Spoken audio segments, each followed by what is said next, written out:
This is what I'm saying. This is what I read it all too. Terence Crawford, wait till he get a belt. Yeah. He ain't did nothing in the welterweight to this. When he get a belt, you want to go over there. Keith Thurman want to go over there, and now y'all want to say, "Oh, I ain't fought nobody, but I got a belt now." So okay. Sean Porter got a belt too. So now Sean Porter got a belt too. Sean Porter. So why am I go to easy road and knock Sean Porter out? Why wouldn't I? Look at this dude. Why wouldn't I?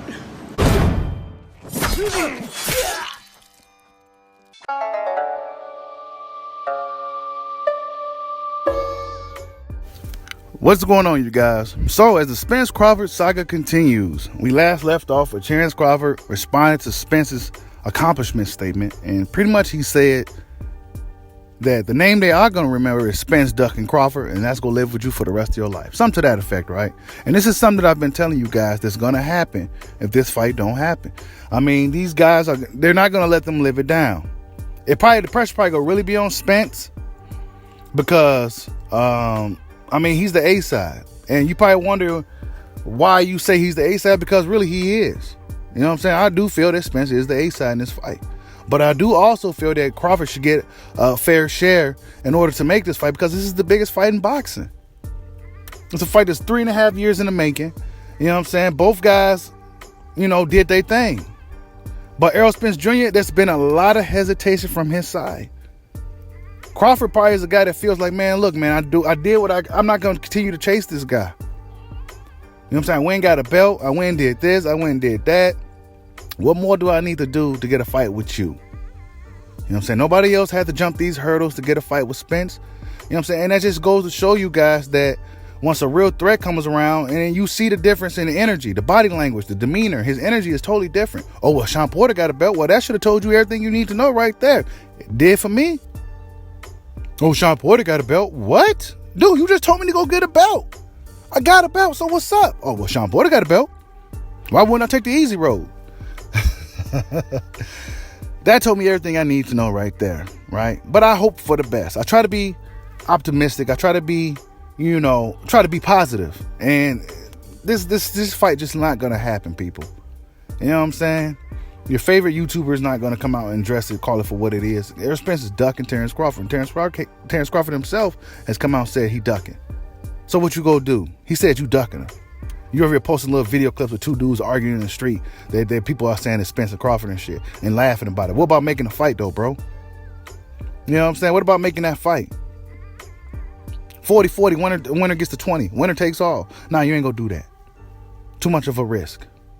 You're afraid you go lose. And really, it's not about the money.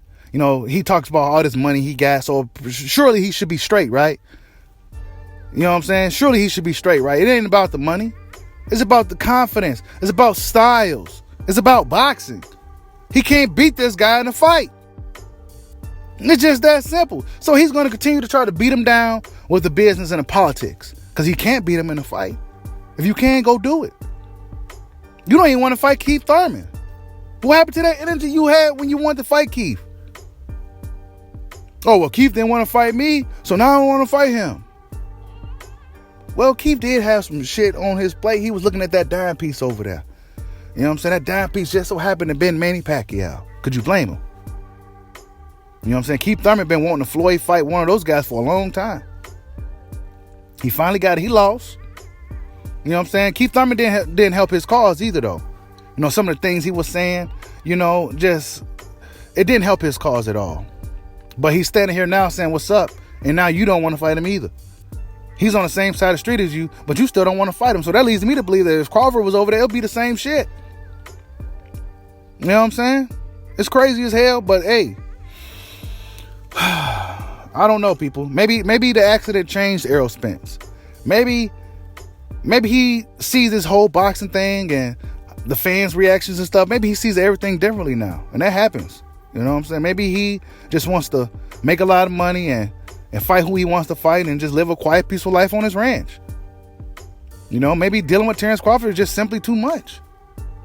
He's ambidextrous. He can knock you out with both hands.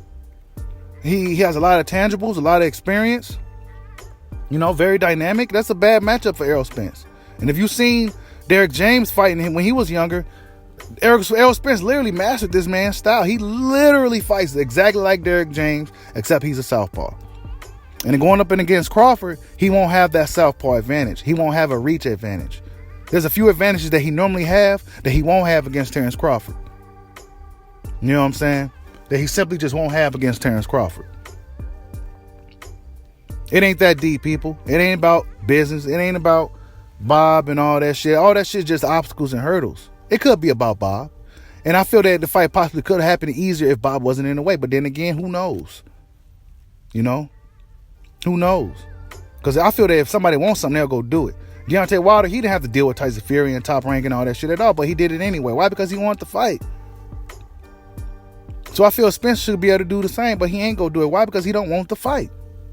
It ain't rocket science. It ain't got to be all this A side, B side. Just give Crawford something fair. Matter of fact, just take him to the negotiation room, like I've been saying, and handle business there. Don't be throwing numbers out in the public, trying to make the brother look like he less than what he really is. I mean, that's like disrespectful. Crawford, obviously, he respected you. He said he didn't even want to fight you on your comeback. He wanted to fight you at your best. You know what I'm saying? So obviously, he has some respect for you.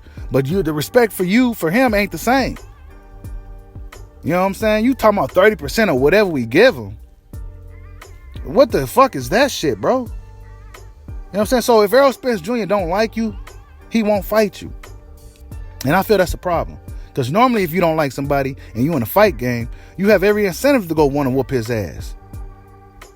But nowadays in boxing, like I've been saying, if a fighter don't like somebody, they just won't fight him at all. Why? Because then, you know, like, I think boxing has become more business than actual fighting, people. And I see in the next 10, 15, or 20 years, it's going to be a big circus. You know what I'm saying? Unless we get some of these really, really big fights, man. And they seem really, really hard to make in boxing. Even when they're on the same side. Spence and Danny, that wasn't an A-class fight. Spence and Porter, that wasn't an A-class fight. Okay? That wasn't. Spence and Crawford, that's an A-class fight. And guess what? It's hard to get it. Like, subscribe, holla at your boy. Peace out.